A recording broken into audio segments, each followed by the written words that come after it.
Hello दोस्तों। Hello everyone, कैसे हो सभी लोग? एक बार कंफर्म करिए मुझे, I am audible and visible. सभी लोगों को मेरी वॉइस आ रही है? बताइएगा। यस, अब कनेक्ट कर पा रहे हैं सभी लोग?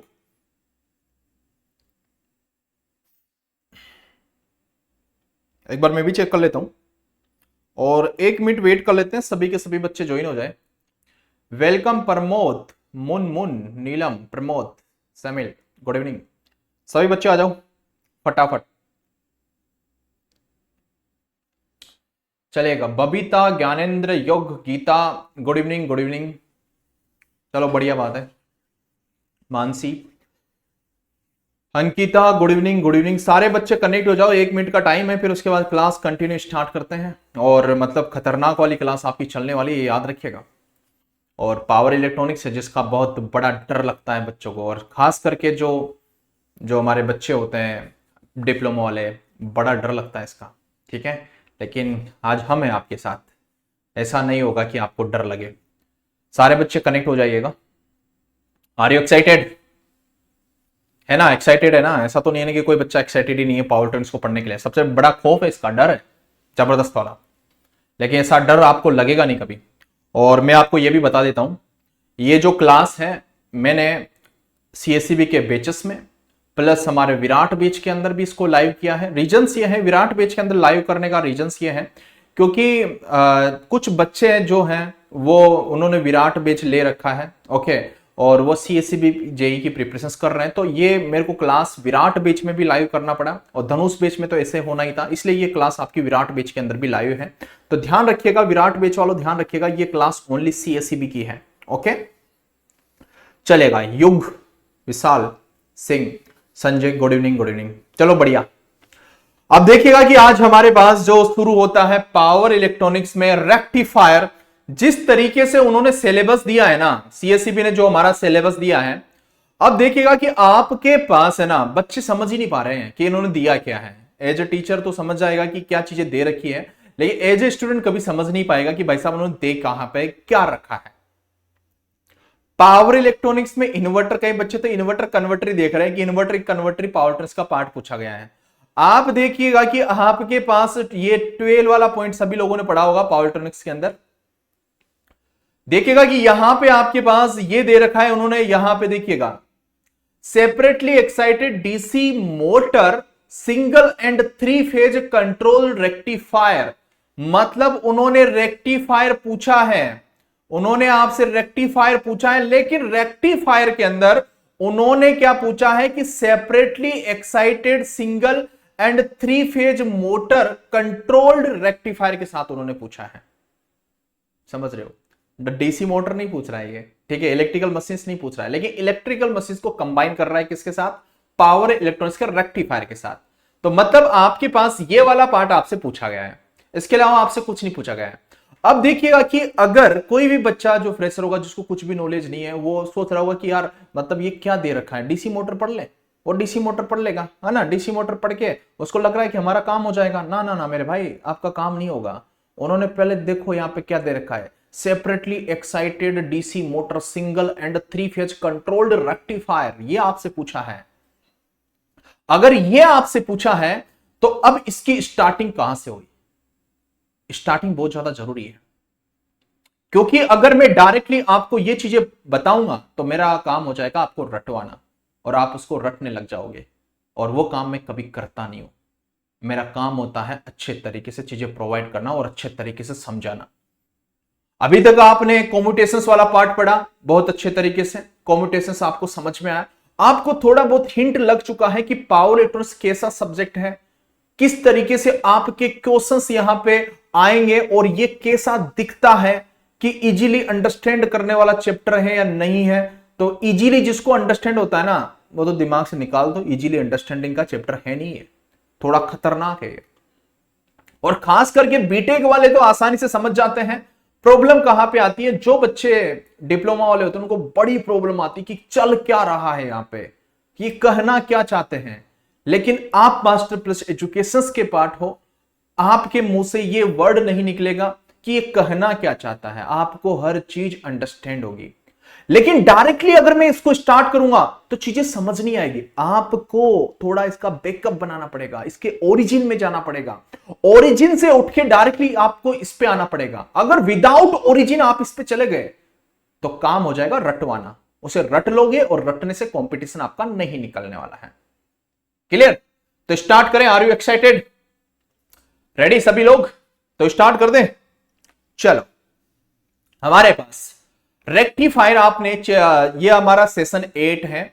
आपने सेशन 1 देखा होगा तो जहां पे मैंने एससीआर वगैरह के बारे में बहुत अच्छे से बताया था, तो आप बहुत अच्छे तरीके से जानते हो।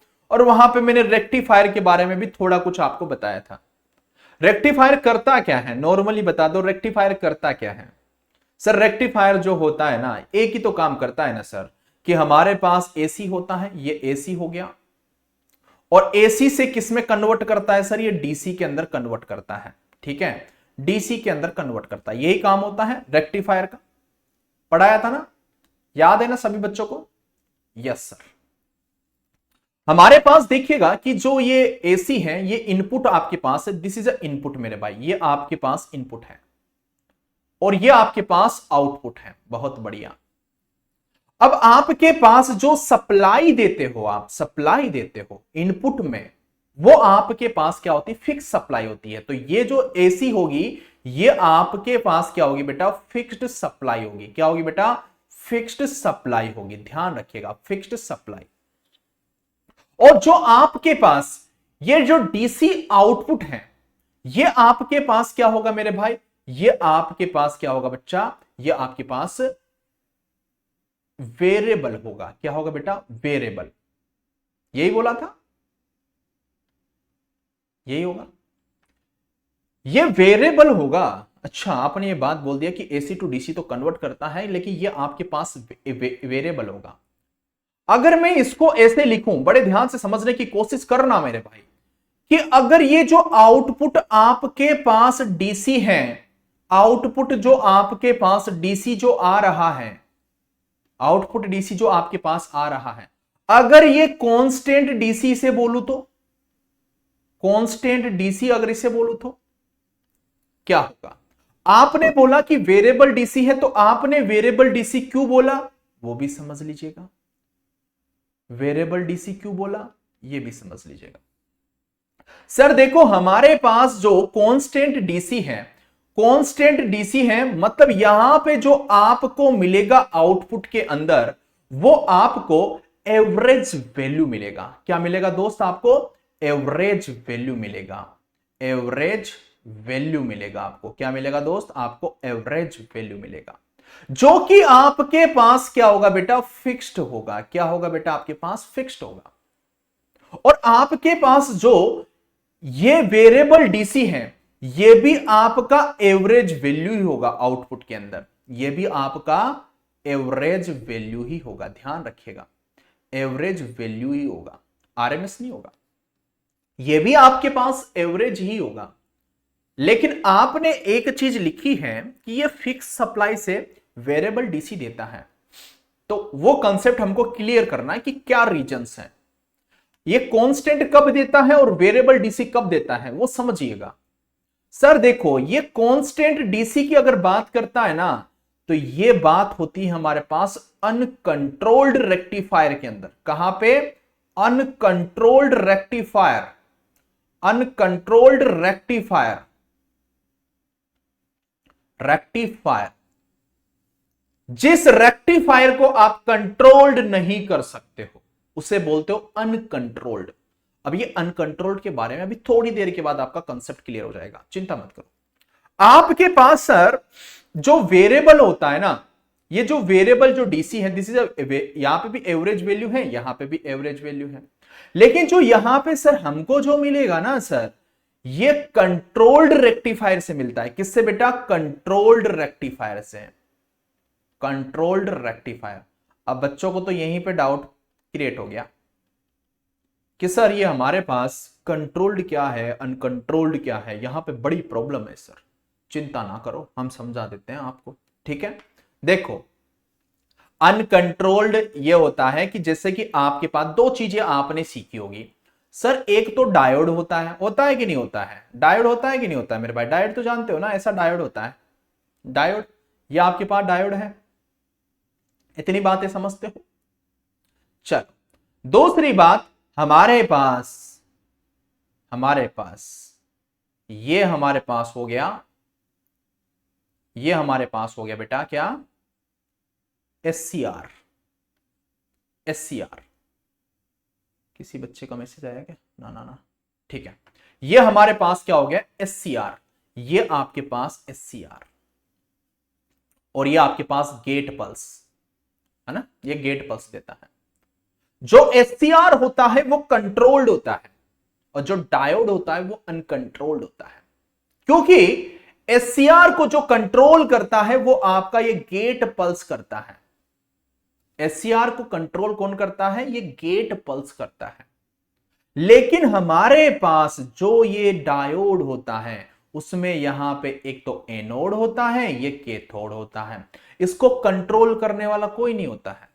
अगर इसको कोई कंट्रोल करने वाला नहीं है तो ये क्या हो गया मेरे भाई? ये अनकंट्रोल्ड रेक्टिफायर हो गया। क्या हो गया? अनकंट्रोल्ड रेक्टिफायर हो गया। लेकिन इसको कंट्रोल करने वाला कौन है? गेट पल्स है। तो ये हमारे पास क्या हो गया बेटा? Controlled rectifier. Controlled rectifier, controlled rectifier, बहुत बढ़िया बात है, समझने की कोशिश करना, ठीक है। Controlled rectifier. अब देखिएगा सर, हमारे को यह बात समझ में आ गया कि अगर कांस्टेंट डीसी देगा तो वो किसके केस में देगा?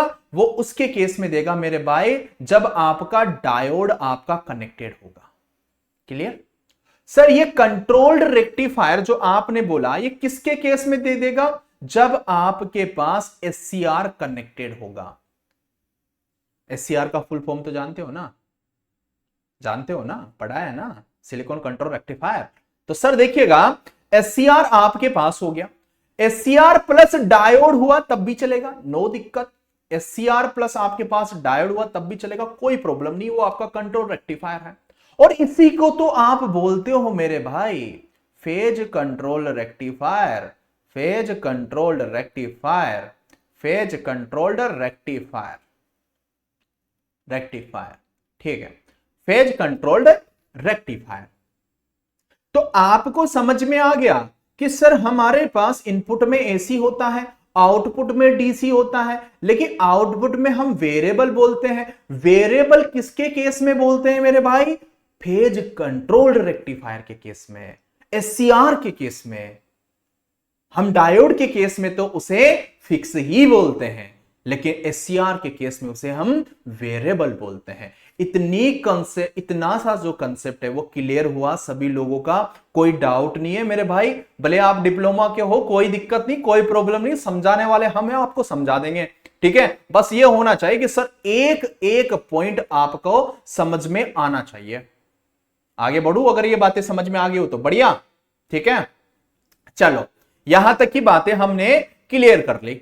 अब सर हमारे सिलेबस को थोड़ा ध्यान में रखते हुए, हमारा सिलेबस तो ये है ना sir, separately excited DC motor single and 3 phase control rectifier, इस पे फोकस करना है, इस पे पहुंचेंगे, थोड़ा टाइम लेंगे, इस पे पहुंचेंगे।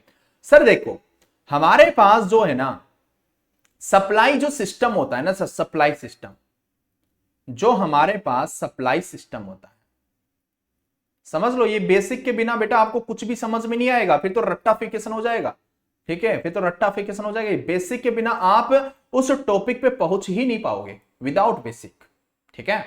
तो सर देखिएगा कि हमारे पास सप्लाई सिस्टम की बात करते हैं, तो सप्लाई सिस्टम में सर आपके पास एक तो होता है सिंगल फेज सिस्टम, होता है कि नहीं होता है? होता है ना सर।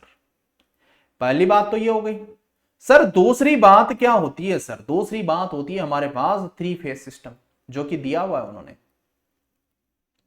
3 phase system. बात समझ में आ गया?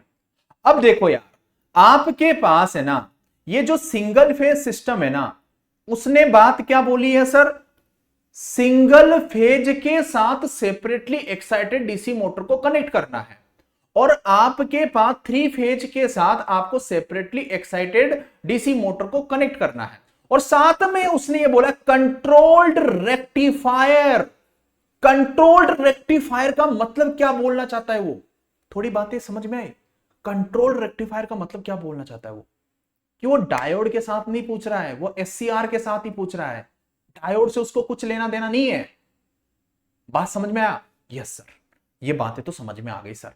तो मतलब वो आपसे अगर मैं बात करूं सर, सिंगल फेज एक तो होता है हमारे पास अनकंट्रोल्ड रेक्टिफायर, अनकंट्रोल्ड रेक्टिफायर, ठीक है बेटा, अनकंट्रोल्ड रेक्टिफायर होता है जिसमें ओनली क्या होता है, डायोड होता है जिसको कोई कंट्रोल नहीं करता है।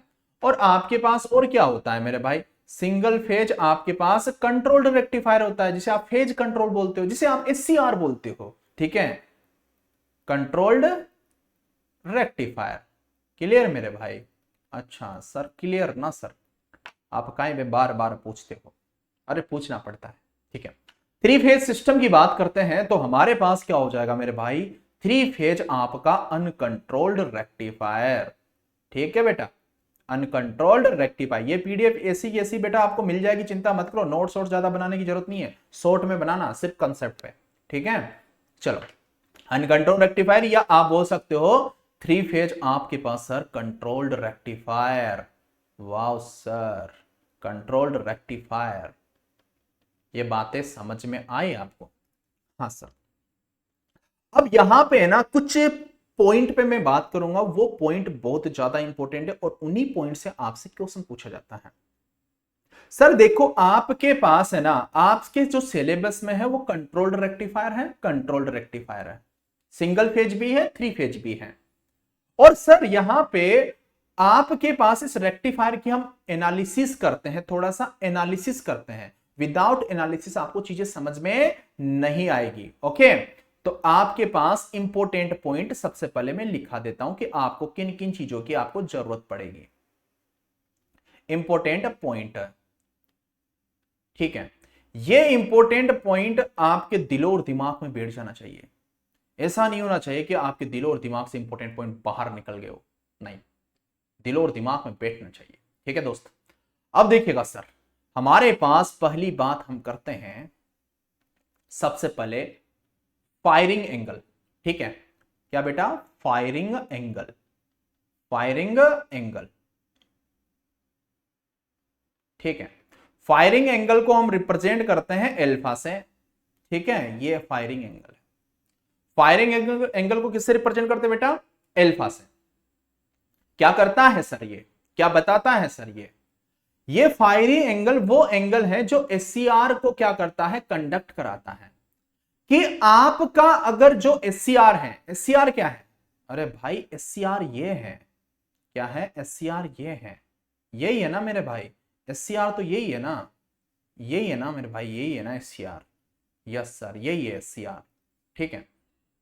अगर आपके पास एससीआर यही है तो सुनो मेरी बात, बड़े ध्यान से सुनो सर, आपका जो ये एससीआर है ना, ये फायरिंग एंगल के बाद ही कंडक्ट होता है, फायरिंग एंगल से पहले ये कंडक्ट नहीं होता है। ये मतलब होता है फायरिंग एंगल का, मतलब ये जो एल्फा है इसका मतलब क्या है कि भाई साहब इस एंगल के बाद ही, ये दिखाऊंगा अभी थोड़ी देर के बाद, मैं आपको वेवफॉर्म दिखाऊंगा, तब दिखाऊंगा इसको। आप बोलोगे कि सर जो आपका एससीआर है आफ्टर एल्फा ही आपके पास से कंडक्ट होता है, इससे पहले ये आपका ऑफ रहता है। बात समझ में आ गया? तो आप बोलोगे कि सर हमारे पास SCR on after firing angle, या ऐसे लिखो, ऐसे लिखो, थोड़ा अच्छे से लिखो, है ना, SCR conduct, SCR conduct after firing angle, firing angle, ठीक है। फायरिंग एंगल के बाद ही आपका एससीआर क्या होता है बेटा, ऑन होता है, इससे पहले नहीं होता है। अब ये फायरिंग एंगल नाम की चीजें तो बेटा डायोड में तो नहीं होती है, डायोड में नहीं होती है, ये किस में होती है, ओनली एससीआर के अंदर ही होती है बेटा। तो ये ध्यान रखिएगा, यहाँ पे ये अल्फा का बड़ा रोल है और ये आपको परेशान करेगा अगर अभी नहीं समझे, नहीं इस अल्फा का मतलब अभी नहीं समझे ना, तो जिंदगी में नहीं समझ पाओगे, पूरा पावर इलेक्ट्रॉनिक्स आप बिगाड़ दोगे, ठीक है। तो आपको समझ में आ गया कि सर जो एससीआर है वो कंडक्ट होता है एल्फा के बाद, एल्फा से पहले आपका एससीआर कंडक्ट नहीं होता है। तो आप ये लिख सकते हो ना बेटा कि before alpha SCR is not conduct, उससे पहले ये कंडक्ट नहीं होता है। सर देखो आपके पास है ना, जैसे कि आपके पास जो ये साइन, जैसे कि ये साइन सिग्नल है, बड़े ध्यान समझने की कोशिश करना। जैसे आप लिखते हो ना सर ये साइन ओमेगा ऑफ टी है, या आप ऐसे लिखते हो sir cos omega of T है। तो बेटा यहां पे मैं ये आपको ये बताना चाहता हूं कि सर जो ये हमारा यहां पे ओमेगा टी है ना, इक्वल्स टू हमारे पास क्या होता है बेटा, एल्फा होता है। बात समझ में आ गया, ओमेगा टी इक्वल्स टू आपके पास एल्फा। बातें क्लियर? फायरिंग एंगल का कंसेप्ट बेटा जल्दी बताओ, समझ में आया कि नहीं आया आपको?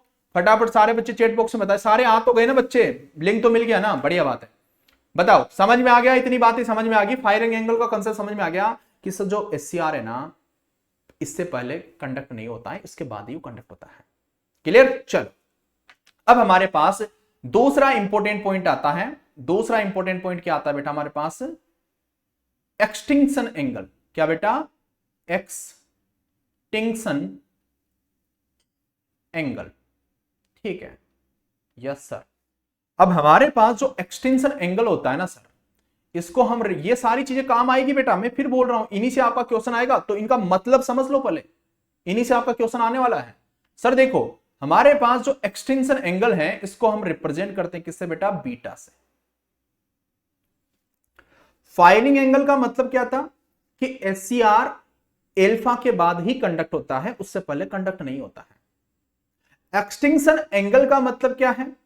एक्सटिंक्शन एंगल का मतलब ये होता है, हम बता देते हैं आपको, इसका मतलब ये होता है कि आपकी डिवाइसेस, आपकी जो डिवाइस हैं वो कहां से लेके कहां तक कंडक्ट होती है।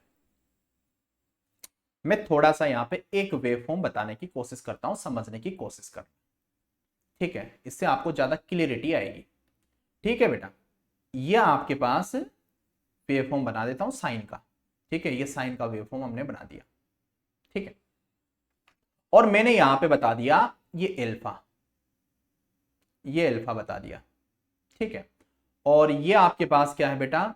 ये पाई है, और ये आपके पास क्या है बेटा? 2 पाई है। क्लियर? और आपके पास ये किसका है? चलो ये Vm sine omega of T का आपके पास ये ग्राफ है, ये सिग्नल दे दिया मैंने। अब आपने क्या बोला, क्या आपका जो SCR है, ये मैं रीजन बोल देता हूं इसको, ये पहला रीजन, क्या इस फर्स्ट रीजन के अंदर आपका SCR कंडक्ट होगा? ये आपके पास सप्लाई दे दिया मैंने, दिस इज आपके पास इनपुट सप्लाई। ठीक है, तो आप बताइएगा कि आपके पास इस फर्स्ट रीजन के अंदर जो आपको दिख रहा है, इसमें आपका SCR ऑन होगा कि नहीं होगा? तो आप बोलोगे नहीं होगा सर। आपने एक बात बोली ना, before alpha SCR is not conduct, after alpha SCR is conduct. बात समझ में आ गया? तो अगर मैं यहां पे बोलूं कि बेटा आपका SCR जो है, आपका SCR जो है, इसके अंदर कंडक्ट होगा कि नहीं होगा मेरे भाई? ये आपका 2 रीजन है, ये सेकंड रीजन है, सेकंड रीजन में कंडक्ट होगा कि नहीं होगा? तो आप बोलोगे सर आपने बोला ना after alpha SCR is conduct, होगा ना? तो इसमें तो आपका SCR कंडक्ट होगा, SCR आपका कंडक्ट होगा। यस सर होगा। इसमें आपका SCR not conduct, is not conduct. ठीक है, हाँ बढ़िया बात है।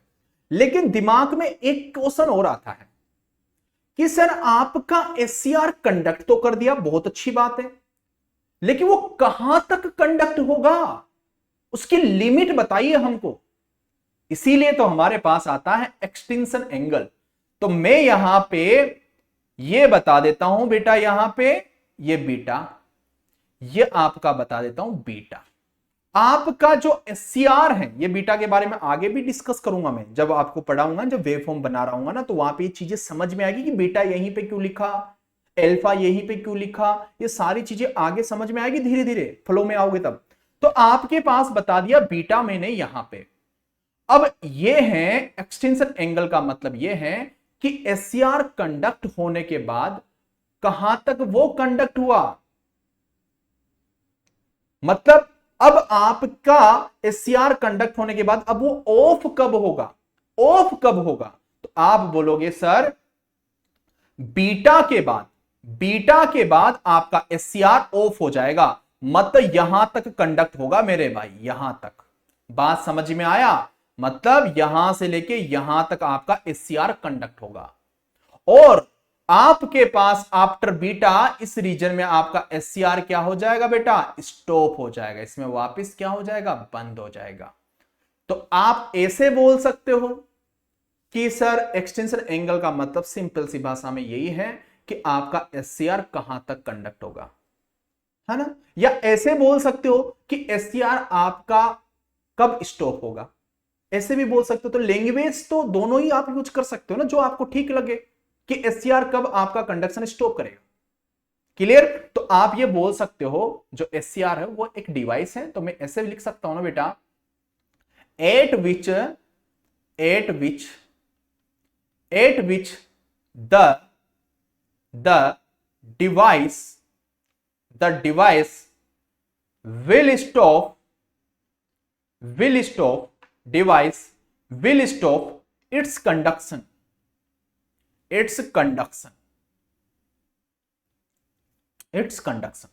क्लियर। बातें समझ में आ गई। ये जो आपके पास एक्स एक्सिस है ये क्या है आपके पास, ओमेगा ऑफ टी।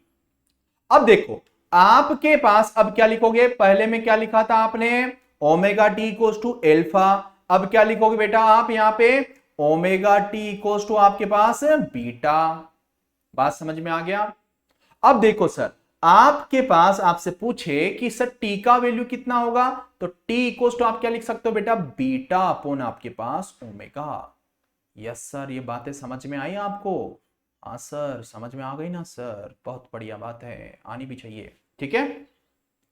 अब देखो सर हमारे पास यहां पे ये बातें आपको समझ में आ गया, क्लियर। चलो टाइम निकाल दिया आपने कि इस टाइम के बाद वो ऑफ हो जाएगा, ये टाइम पीरियड है यहां से लेके यहां तक का। अब हमारे पास तीसरा पॉइंट हमारे पास आता है, तीसरा पॉइंट होता है हमारे पास कंडक्शन एंगल। क्या बेटा, कंडक्शन एंगल। चलो बहुत बढ़िया बात है। अब जो ये कंडक्शन एंगल होता है ये क्या होता है बेटा, गामा। क्या होता है बेटा, गामा।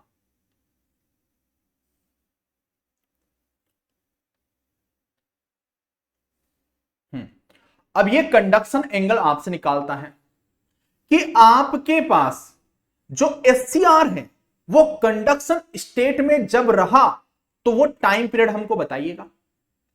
आपका SCR कंडक्शन मोड में रहा, ये देखो ये आपका एल्फा से लेके यहां तक वो कंडक्शन मोड के अंदर रहा, तो वो टाइम बताइए हमको, तो वो टाइम बताएगा कंडक्शन एंगल के थ्रू। ठीक है सर बता देते हैं ना हम, आपने बोला तो हम बता देते हैं, 2 मिनट। तो आप क्या बोलोगे सर, आप बोलोगे कि sir this is the time during which the device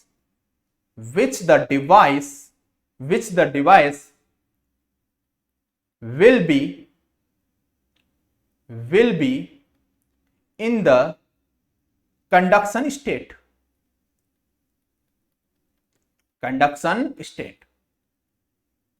clear. Sir देखो हमारे पास यहां पे आप निकालोगे omega of T equals to हमारे पास क्या बेटा, गामा। तो आप बोल दोगे सर टी का वैल्यू कितना हो गया, टी इक्वल्स टू आपके पास कितना हो गया बेटा, गामा। दिस इज गामा बेटा, है ना, डिवाइड बाय आपके पास ओमेगा। क्लियर, बात समझ में आ गया, ठीक है। ये हो गया आपके पास गामा। तो मतलब मैं आपको तीनों चीजें सिंपल तरीके से मैं आपको बताने की कोशिश करता हूं। मतलब जो ये एल्फा है ये SCR का क्या है बेटा, स्टार्टिंग कंडीशन है। मतलब ये आप बोल सकते हो ना सर ये जो एल्फा है ये स्टार्टिंग कंडीशन है, एससीआर का स्टार्टिंग कंडीशन है, और आपका जो बीटा है ये एससीआर का क्या है बेटा, एंड कंडीशन है। क्लियर। और आपका जो कंडक्शन एंगल है वो आपका ये बताता है टाइम पीरियड, कि आपके पास वो जब आपका एससीआर कंडक्शन स्टेट में रहा तो उस टाइम का टाइम कितना होगा, तो उस टाइम को निकालने के लिए आप क्या यूज करते हो बेटा, गामा यूज करते हो। तो बेटा सारे बच्चे बताओ, ये बातें क्लियर हो गई ना? लग रहा है क्या पावर ट्रांसफर डिफिकल्ट है, आसान लग रहा है ना? मजा आ रहा है? अब ये चीजें ना देखना कैसे आपके रोल में आती है, नहीं तो डायरेक्टली मैं बताता ना समझ में नहीं आती आपको, तो यहां से उठानी पड़ती है सारी चीजें। क्लियर बेटा? आगे बढ़ू मैं? चलो बढ़िया बात है, समझ में आनी चाहिए बस, और कुछ नहीं चाहिए हमको। देखो सर, अब थोड़ी सी और भी आगे की ओर बढ़ने की कोशिश करते हैं हम। सर देखो, हमारे पास जो रेक्टिफायर सर्किट होगा उसमें कुछ चीजों की हमारे को जरूरत पड़ेगी। देखो, इन रेक्टिफायर सर्किट, इन रेक्टिफायर सर्किट, रेक्टिफायर सर्किट, देखो हमारे पास देखिएगा ये एससीआर है। क्या है बेटा? एससीआर, जो कि आपको पढ़ना है। और ये आपके पास क्या है बेटा? डायोड है। क्या है बेटा? डायोड है। क्लियर। अब हमारे पास यहां पे देखो कि एससीआर को हम बनाते हैं यहां पे ऐसा, ऐसा बनाते हैं ना, चलो ऐसे बनाते हैं, थोड़ा आड़ा बना लेते हैं, आड़े में थोड़ी सी जगह कम रूंदेगा वो, रूंदेगा, रूंदेगा समझते हो क्या आप? समझते हो कि नहीं समझते हो? ये हमारी लैंग्वेज है, मतलब कम जगह घेरेगा। रूंदेगा मतलब होता है हमारे यहाँ पे कम जगह घेरेगा। ठीक है, हमने बोल दिया हमारी लैंग्वेज में चलता है। ठीक है, this is get, this is anode, this is cathode. Clear. ये हमारे पास देखिएगा ये डायोड है। अब दोनों को बड़े बारीकी से अच्छे तरीके से सुनना, ठीक है, तभी तो मजा आएगा। ये हमारे पास एनोड है, ये हमारे पास क्या है बेटा? कैथोड है। ओ माय गॉड, ऐसी है क्या बात सर? आपको दो चीजों की यहां पे जरूरत पड़ेगी। ठीक है, दो चीजों की यहां पे जरूरत पड़ेगी डायोड के अंदर, देखना बड़े ध्यान से। रेक्टिफायर सर्किट के अंदर, रेक्टिफायर सर्किट के अंदर दो चीजें होगी सर। एक तो हो जाएगा हमारे पास रिवर्स ब्लॉकिंग मोड, आरबीएम। एक हो जाएगा सर हमारे पास forward conduction mode. Full form लिखूं क्या? यहां पे लिख देता हूं शॉर्ट में। आरबीएम का मतलब है बेटा reverse blocking mode, reverse blocking mode, blocking जहां पे ब्लॉक हो जाता है, जहां पे ब्लॉक हो जाता है। और एफसीएम का मतलब है बेटा forward conduction mode, forward conduction mode. Clear बेटा? Conduction mode. ठीक है, चलो हमारे पास reverse blocking mode, forward conduction mode, ये सारी चीजें हैं। अब हम आगे की ओर बढ़ते हैं। सर देखो, आपसे कभी बोले कि ये डायोड है, और ये डायोड है ना, तो इस डायोड में अगर आप ये जानते हो ना, थोड़ी देर के लिए सुन लेना बड़े ध्यान से। यहां पे मैंने कर दिया इसको सप्लाई से कनेक्टेड, ये चलो सप्लाई दे दिया इसको, नॉर्मली ये सप्लाई दे दिया, ये प्लस हो गया, ये माइनस हो गया। देखो आप रेक्टिफायर पढ़ रहे हो तो यहाँ पे एसी लगा सकते हो, ऐसा कुछ नहीं है ना। मैंने तो यहाँ पे एक सप्लाई दे दिया जिसका पॉजिटिव टर्मिनल ये है, नेगेटिव टर्मिनल ये है। ये आपका एनोड है और ये आपका कैथोड है। क्लियर। अब बड़े ध्यान से समझना, करंट आपकी ए से निकलेगी, निकलेगी कि नहीं निकलेगी? यस सर निकलेगी। अगर करंट आपकी ए से निकलेगी तो करंट ए से जाएगी, तो ये जो डायोड है ना सर, ये शॉर्ट सर्किट हो जाएगा। क्या हो जाएगा? शॉर्ट सर्किट हो जाएगा। डायोड का शॉर्ट सर्किट मतलब क्या है? कंडक्शन। डायोड का शॉर्ट सर्किट होना मतलब क्या है? कंडक्शन। तो आप क्या बोलोगे कि सर आपके पास जो ये एनोड की करंट है, एनोड की करंट है, ये आपकी एनोड की जो करंट है ये ग्रेटर देन आपके पास 0 है। क्लियर। तो आपके पास सर बड़े ध्यान से समझते जाओ, हमारे पास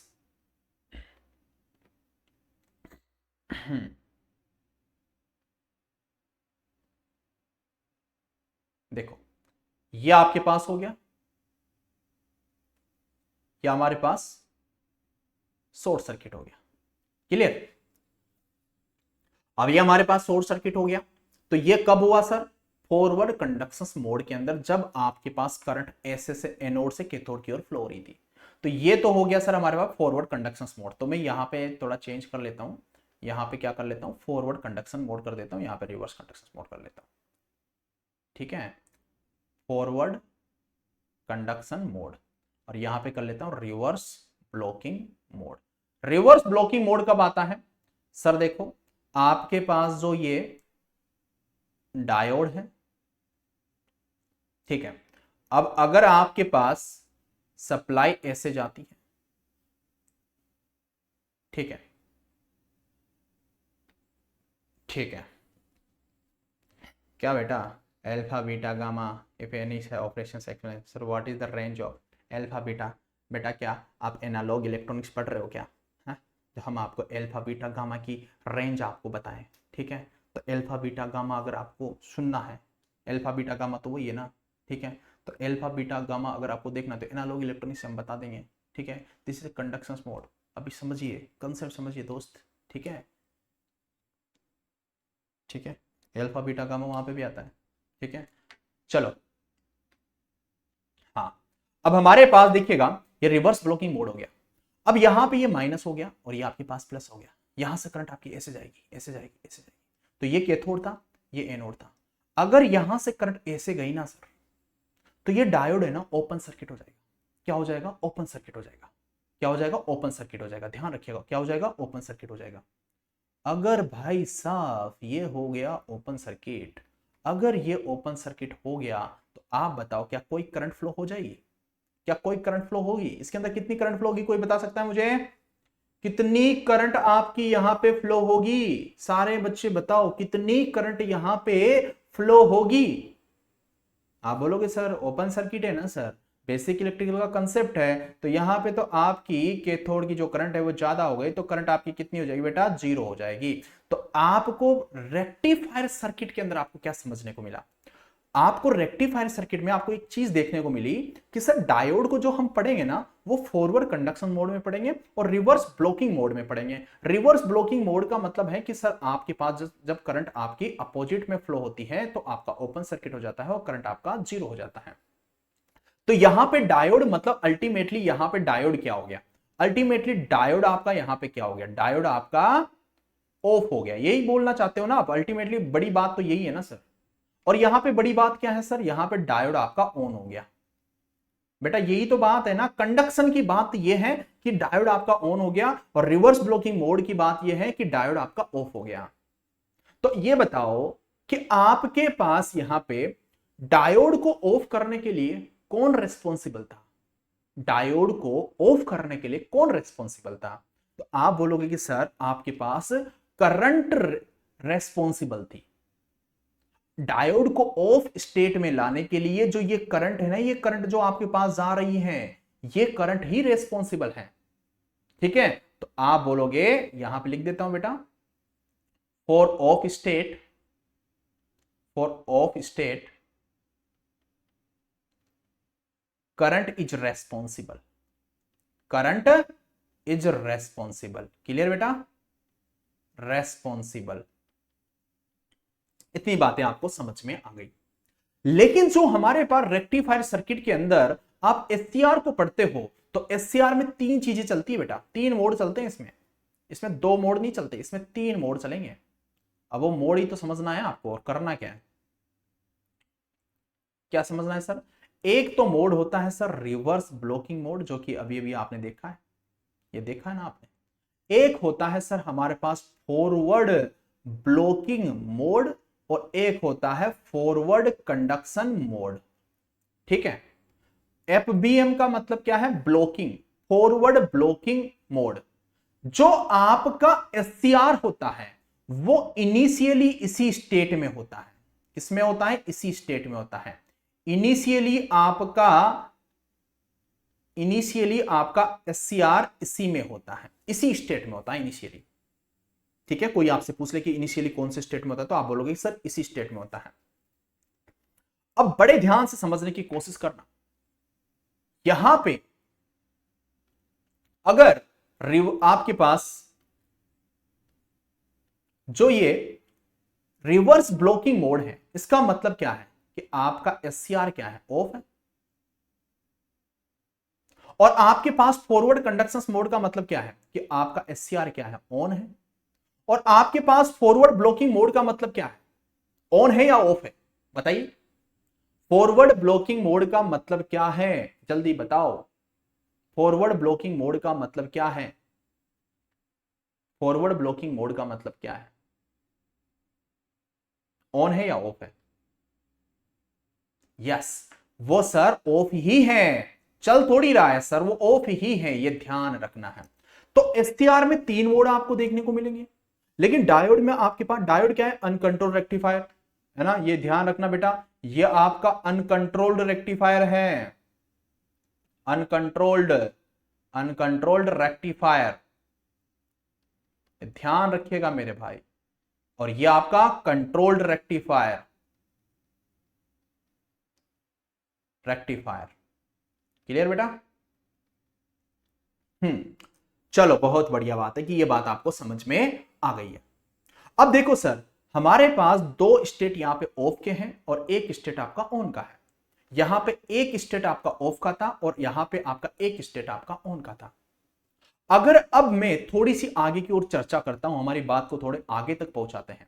सर जो ये एससीआर है ना, यहां से हमको ये बात समझ में आई, क्या बात समझ में आई कि सर ये जो डायोड है ना सर, ये जो डायोड आप इसको बोल रहे हो सर कि ये ऑफ स्टेट में है। तो ये बताओ, ऑफ स्टेट में तो दो जगह पे है वो, कहां कहां पे, reverse blocking mode, forward blocking mode, और दोनों पे ऑफ में है। तो आप ये बताओ कि सर ये जो ऑफ स्टेट में है ना, तो ये ऑफ स्टेट किसके द्वारा डिसाइड किया जाता है, तो आप बोलोगे सर करंट के द्वारा, रेस्पॉन्सिबल बाय करंट। ओके, तो आप बोल दोगे sir decided by current, decided by current. ये बातें समझ में आ गई आपको, ऑफ स्टेट ये डिसाइड करता है। अब सर देखो हमारे पास दूसरी बात ये आती है कि सर इसका ऑन स्टेट भी बताइएगा सर, इसका ऑन स्टेट भी बताइएगा सर। अगर इसके ऑन स्टेट की कंडक्ट बात करता हूं मैं, तो आप पहले तो यही बात बोलोगे कि सर आपका जो एससीआर होता है ना, इनिशियली फॉरवर्ड ब्लॉकिंग मोड में होता है। ठीक है, आप बोलोगे ये जो एससीआर है, ये जो एससीआर है और ये आपका ट्रिगर पल्स है, जैसे आईजी, अभी आपका ये दिया नहीं है, ये आपका आईजी इक्वल टू आपका 0 है। ठीक है अभी के लिए, तो आप यहां पे क्या लिखोगे कि initially SCR in forward blocking mode. ठीक है, फॉरवर्ड ब्लॉकिंग मोड में वो होता है, इसको फुल फॉर्म भी लिख लो, बोले फॉरवर्ड ब्लॉकिंग मोड। क्लियर बेटा। चलो अब हमारे पास बात ये होती है सर, ये तो बातें समझ में आ गई। अब हमारे पास अभी तक यहां पे क्या है, इस कंडीशन में आपका जो ये आईजी है इसका वैल्यू कितना है, 0 है। अब ये जो आईजी अब मैं दूंगा, अब आईजी अगर मैं देता हूं, अगर मैं अब दूसरी कंडीशन में मैं क्या करता हूं कि आईजी का वैल्यू 0 नहीं करता हूं, आईजी जो गेट पल्स है ना, IG not equal to 0, this is trigger, है ना, ट्रिगर पल्स। अब आपने ट्रिगर कर दिया, अब ट्रिगर कर दिया तो आपका एससीआर कौन से स्टेट में चला जाएगा, आप बोलोगे सर वो चला जाएगा हमारे पास फॉरवर्ड कंडक्शन मोड के अंदर। तो आपने एक बात और बोल दी कि सर अगर मैं प्लस गेट ट्रिगरिंग कर देता हूं, plus gate triggering as firing angle, अगर मैं अल्फा से उसकी ट्रिगरिंग कर देता हूं, तो अब आपके पास इसके बाद जो आपका एससीआर जो पहुंचेगा वो किस में चला जाएगा बेटा, फॉरवर्ड कंडक्शन मोड के अंदर वो चला जाएगा। अब ये बात बताओ मुझे, यहां तक बेटा किसी को कोई प्रॉब्लम? बातें समझ में आ गई आपको? पक्का समझ में आ गई ना? कोई दिक्कत नहीं आ रही ना? पक्का ना? भले आप डिप्लोमा के हो, बीटेक के हो, कोई दिक्कत नहीं, सबको सेम ही है। हो सकता है थोड़ी चीजें डिप्लोमा वाले थोड़े बेचारे डर जाए, डरना नहीं है मेरे भाई, डरना वरना नहीं है ना, सब एक ही है, इंसान ही है, भगवान कोई नहीं है यहाँ पे। हम भी इंसान है, आप भी इंसान है, डिप्लोमा वाले भी इंसान है, बीटेक वाले भी इंसान है, तो दोनों इंसान ही है। तो हमको डरना नहीं है, थोड़ा एफर्ट ज्यादा लग सकता है लेकिन चीजें समझ में आएगी आपकी, ठीक है? ऐसा नहीं कि आपको समझ में नहीं आएगी। अब सर देखो, हमारे पास, बड़े ध्यान से समझते जाओ, अब देखो सर हमारे पास एक पॉइंट और है, आप एवरेज वैल्यू निकालोगे यहां पे, क्योंकि आउटपुट तो आपका एवरेज आएगा। ओके, तो कौन सा पॉइंट है ये? ठीक है, 3 था, चौथा पॉइंट, चौथा पॉइंट हमारे पास क्या है मेरे भाई? Average value, average value. And आपके पास क्या है बेटा? RMS value. क्लियर? अब देखो सर, एवरेज आता है तो आरएमएस भी आ जाएगा। सर देखो, ये हमारे पास कोई वेव फॉर्म है, बड़े ध्यान समझने की कोशिश करना, ये हमारे पास कोई वेव फॉर्म है, ठीक है? तो चलो ठीक है, ये 0 से लेके हमारे पास टी तक है, और ये है हमारे पास चलो ये एक्स ऑफ टी, कोई भी सिग्नल आपके पास हो सकता है, एक्स ऑफ टी आपने सिग्नल दे दिया। अब देखो हमारे पास यहाँ पे इसका एवरेज निकालना है, तो एवरेज कैसे निकालते हो? एवरेज निकालना सीख लीजिएगा। आपके पास यहां से लेके टोटल आपका टाइम पीरियड, तो आप बोलोगे सर 1/t, और आपके पास 0 से लेके t तक इंटीग्रेशन, और आपके पास जो ये सिग्नल है x of T into D T, इसका इंटीग्रेशन कर देंगे dt के साथ। अब अगर कोई बच्चा बोले कि नहीं सर आरएमएस भी निकालो, तो आरएमएस भी निकाल देंगे, कोई दिक्कत नहीं। एवरेज आता है तो आरएमएस भी आता है, कुछ नहीं करना होता मेरे भाई, रूट लगाना होता है। क्या करना होता है? रूट लगाना होता है, रूट लगा के थोड़ी सी इनकी जिंदगी बदलना होता है, और कुछ नहीं, ठीक है? ऐसे करके वापस ऐसे कर लेते हैं। अब जो ये एक्स जो सिग्नल है ना सर, इसको कुछ नहीं, एक्स स्क्वायर टी, जो भी सिग्नल लिया है एक्स स्क्वायर डी टी आपको लिखना होता है, बस और कुछ नहीं, ये आरएमएस आपका निकल जाता है।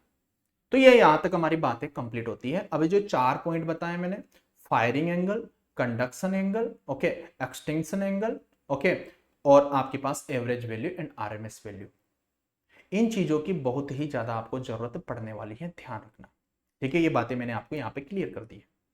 अब देखो सर, अब हमारे पास है ना सर, हमारे जो सिलेबस में है ना सर, सिंगल फेज और आपके पास 3 फेज जिसके साथ लगा रखिए sir separately excited DC motor, वहां तक हमको पहुंचना है। तो पहले तो समझो सर, मोटर बना देगा डायरेक्टली, मोटर बना देगा सर, हम तो डायरेक्टली हम तो ये समझ रहे हैं कि ये मोटर डीसी मोटर समझा दी, ये लगा दी हमने डीसी मोटर, ये कर लें क्या सर?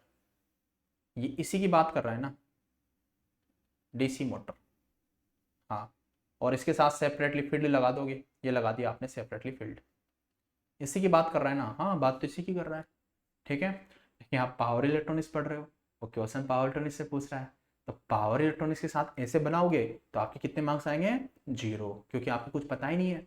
अब सुनो, आपके पास में कुछ चीजें बताना चाहता हूं कि आपके पास कितने टाइप के आपके लोड होते हैं। ओके, सुनिएगा, type of load, type of load, ये लोड सुनिएगा, इसी इन्हीं लोड पे आपका पूरा रेक्टिफायर चलता है, चाहे हाफ वेव रेक्टिफायर हो, चाहे single phase full wave rectifier हो, चाहे आपके पास ब्रिज रेक्टिफायर हो, चाहे 3 फेज रेक्टिफायर हो, लोड पे ही चलता है, ये लोड आपके यूज होते हैं। सर देखो, हमारे पास टाइप ऑफ लोड की बात करता है ना, तो पहला लोड हमारे पास आता है कौन सा? R load, resistive load. वाह सर, ये तो बढ़िया बात है सर, सुना है ना? दूसरा जो हमारे पास लोड आता है ना, वो आता है एल लोड। क्या होता है बेटा? एल लोड, ठीक है? तीसरा जो हमारे पास होता है ना सर, वो होता है हमारे पास आर एल ई लोड, है ना? आर एल ई लोड, देखो, resistive load, inductive load, resistive, inductive, और ई का मतलब क्या होता है? बैटरी। ई का मतलब क्या है बेटा? बैटरी। ई का मतलब क्या है बेटा? बैटरी। ठीक है, कि कोई बैटरी लगा दी है। अच्छा, मतलब एसी बैटरी क्या सर? हाँ एसी बैटरी, ठीक है, बैटरी लोड, ठीक है। चौथा हमारे पास, अब इन्हीं में से मैनिपुलेट करना है बेटा, आपके पास एलई लोड, ओके, इंडक्टिव और बैटरी लोड, और पांचवा आपके पास लोड होता है सर कौन सा? L load. Clear? L load, और ये हो गया हमारे पास लोड। चलो बढ़िया बात है सर, इतनी बातें तो हमको समझ में आ गई। सुनो, हमारा जो सिलेबस का पार्ट है वो कौन है? आर लोड है, एल लोड है, आर एल लोड है, एल ई लोड है, एल लोड है। आप बताओ कौन सा लोड है?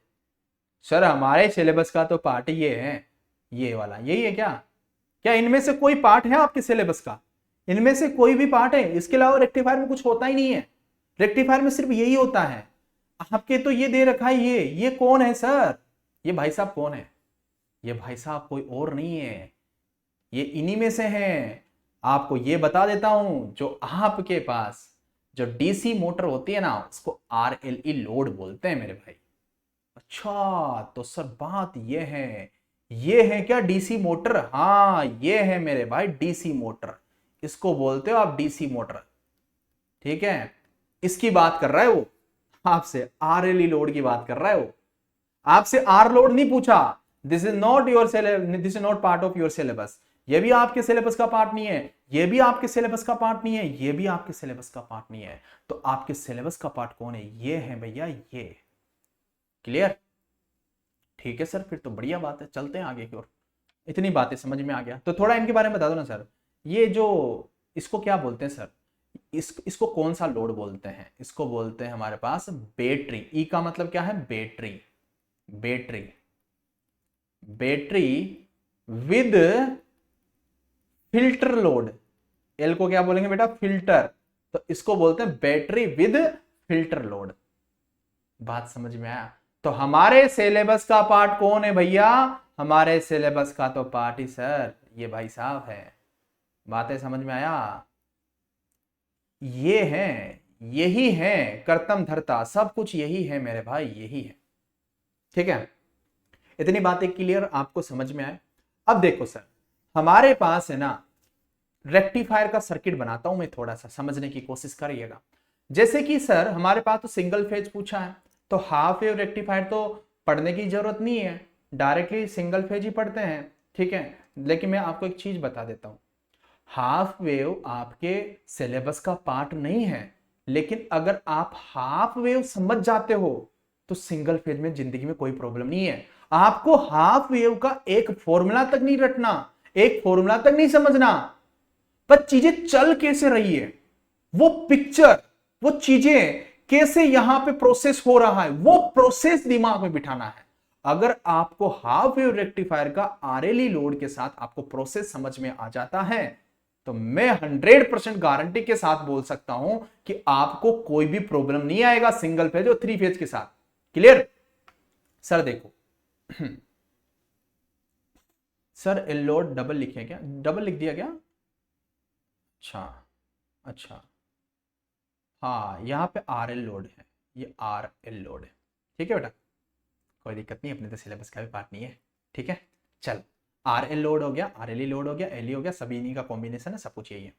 सर देखो, अब देखो हमारे पास जो रेक्टिफायर में हम आ गए हैं सर, पिक्चर में आ चुके हैं सर, बाहुबली का ट्रेलर खत्म हो चुका है सर, अब पिक्चर चलने वाली है। और मैं आपको इतना बता देता हूं, पावर इलेक्ट्रॉनिक्स के अंदर जो सबसे डिफिकल्ट जो टॉपिक होता है ना, वो रेक्टिफायर और इन्वर्टर ही होता है। बाकी तो सब सिंपल होते हैं, सबसे डिफिकल्ट यही माने जाते हैं। देखो सर, एक तो हो गया हमारे पास कंट्रोल्ड रेक्टिफायर, ठीक है। हाफ वेव, मैं ये बोलता हूं हाफ वेव, पढ़ाऊंगा नहीं मैं आपको सिंगल पेज ही पढ़ाऊंगा, ठीक है। हाफ वेव कंट्रोल्ड रेक्टिफायर, बस डायग्राम बताता हूं आपको, कंट्रोल्ड रेक्टिफायर, ठीक है। और यहां पे half wave uncontrolled rectifier. Clear? Yes sir.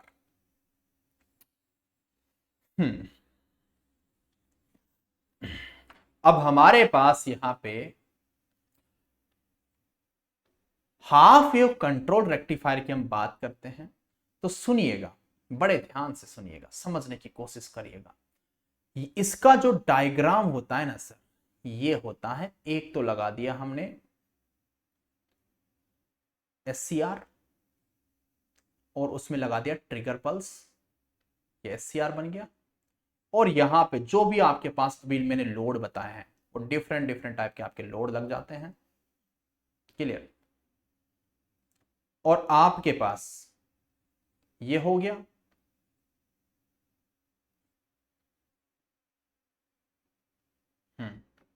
और आपके पास यहां से सप्लाई हो गया,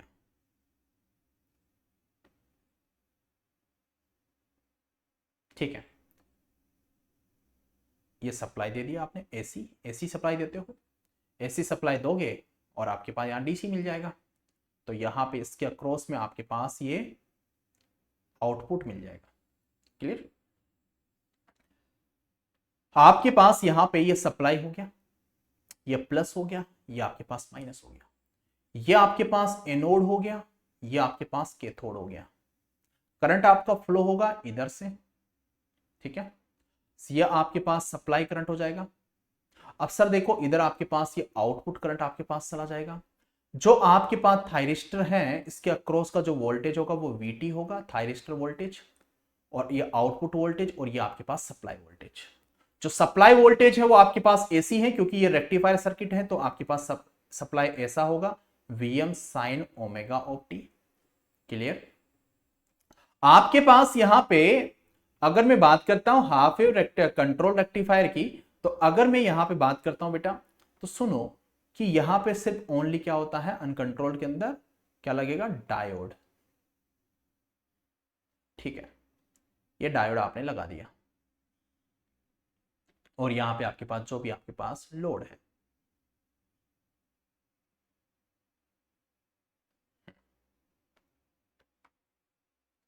ठीक है।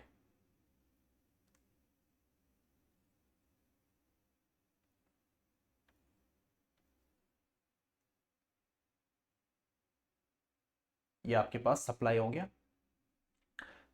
VS इक्वल टू आपके पास क्या हो गया, VM आपके पास साइन ओमेगा ऑफ t, और ये आपका पास एनोड हो गया, ये आपके पास कैथोड हो गया, और ये आपके पास लोड हो गया, और इसके अक्रॉस का वोल्टेज आपके पास V आउटपुट हो गया, प्लस आपके पास ये हो गया, दिस इज आपके पास VT हो गया, और ये सप्लाई वोल्टेज हो गया, क्लियर।